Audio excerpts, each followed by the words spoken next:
Hello, everyone. I'm starting off my presentation like this with my background, the screen like that, so everybody can get an idea of what I look like being an online format.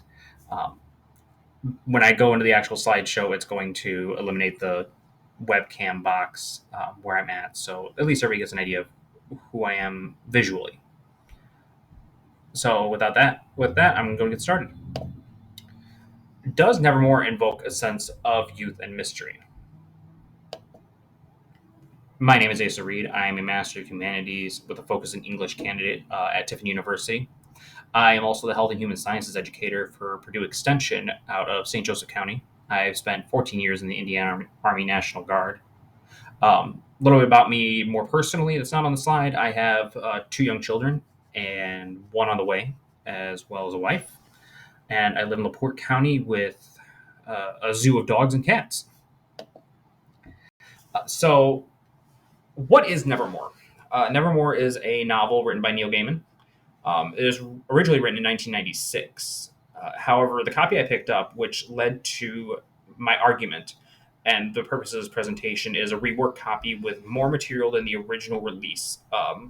Originally, Neil was not able to get all the plot lines and text in that he wanted to due to publishers and editors. He was still a young writer at the time, but this time he was able to do much more with the novel and include scenes that he wasn't able to include before. But Neil also put in an opening author's note, which explained what I just explained. Within his author's note, he made a proposition. He was attempting to do two things with Nevermore. One, explain what happens to people when they slip through the cracks of society. And the other is invoke a sense of youth and wonder in adults that children experience when they read novels such as The Chronicles of Narnia or Alice Through the Looking Glass. And that was his argument for the novel. So I wanted to test that.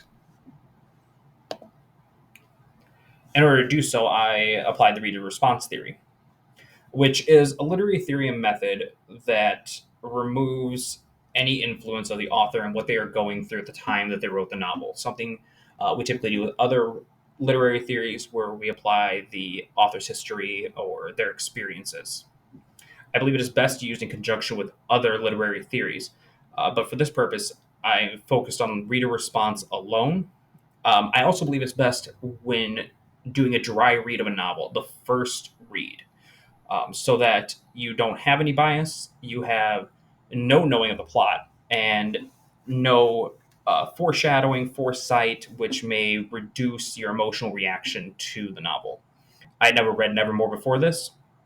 I'd only read one other novel by Neil Gaiman, which was American Gods, and that was well over 15 years ago. So the methodology is extremely simple. Read the book. I didn't put it on here, but take notes if you need to, especially during major scenes that invoke an emotional response in you. You don't have to do much, just what scene it was and the emotion you felt. And that's exactly what I did. Was I read the novel, and as I went through and I felt an emotional response to major scenes, I would note what I felt and what scene that was. So, a reader response to Nevermore. We have to go over a couple things: plot, characters, and flow. I'm actually going to reverse order the slide here and go with flow. It's a little quick, but Neil does not believe in writing sequels, so he has to cram a lot of information, a lot of text into a one novel. Characters. I'm going to do this simultaneously with plot. Um, in the opening of the story, we meet Richard, who is our protagonist. He is living in what is called Upper London. He has a flat, a fiance, a decent job, life's going great. He meets Dor, who is being chased by Mr. Kraup and Mr. Vandemar, who are two very odd time traveling assassins. It would seem they're time traveling based off the conversations in the novel. Dor is the last surviving member of her family who is able to, with her mind, unlock any door. He nurses her back to health and does a little favor for her, and we meet the Marquis de Carabas, who is sort of a Jack Sparrow type character. A lot of foresight, a lot of ability to see ahead. He also has his coat that holds artifacts, and it has pockets within pockets that are hidden from pockets, is the best way to describe it. And he pulls out random things from each pocket as necessary. We meet a as the plot progresses. Richard finds himself after meeting Door that he nobody knows who he is anymore. He has slipped through the cracks of society. He can be seen, but nobody really remembers who he is. It's very fleeting, and he goes on this his own personal quest to get back to Upper London by going through Lower London, which De Carabas took him through. He meets anesthesia, um, almost like the medicine you receive under surgery, is how her name is spelled. Who she only lasts a chapter or two, but she has a great impact on Richard. He loses her on the night bridge when nobody knows she's dead or alive. Following that, he meets Hunter, becomes a bodyguard for Door. They go to on a mission to meet the angel Islington, and he sends them on a subsequent quest to obtain a key for him. On the travel back to obtain the key, the Marquis goes off and does the Marquis stuff, and he ends up being killed by Kraup and Vandermeer. Um, and Richard and Door and Hunter obtain the key. And they go back to take it back to Islington. They're taken on an alternate route and run back into Kraup and Vandermeer, who kidnapped Door. And Hunter is actually working for Kraup and Vandermeer.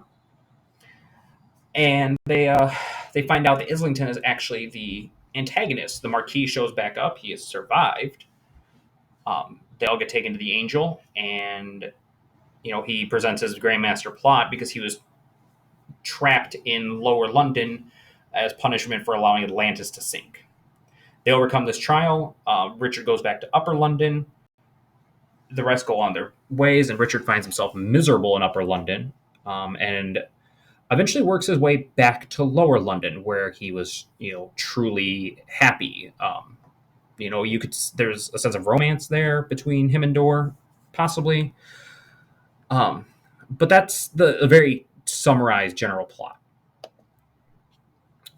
So, did Neil Gaiman accomplish what he set out to do? I would think that he did. The loss of anesthesia, the betrayal of Hunter, um, the sort of playful romance between Richard and Door, the life and rebirth of the Marquis de Carabas, Richard becoming a hunter, the the angel turning out to be the antagonist. It's this wild and amazing ride that I couldn't really describe like anything else, and it did take me back to going to another world such as Narnia. No, there wasn't a magical wardrobe that you walked through, or following a rabbit down a hole, such as Alice in Wonderland or Alice Through the Looking Glass, which I haven't read, but I'm vaguely aware of. There wasn't those things. It was much more real, and it kind of gave that feeling of a world that we want to exist, we want to believe exists, like that there's more to the world than what we see.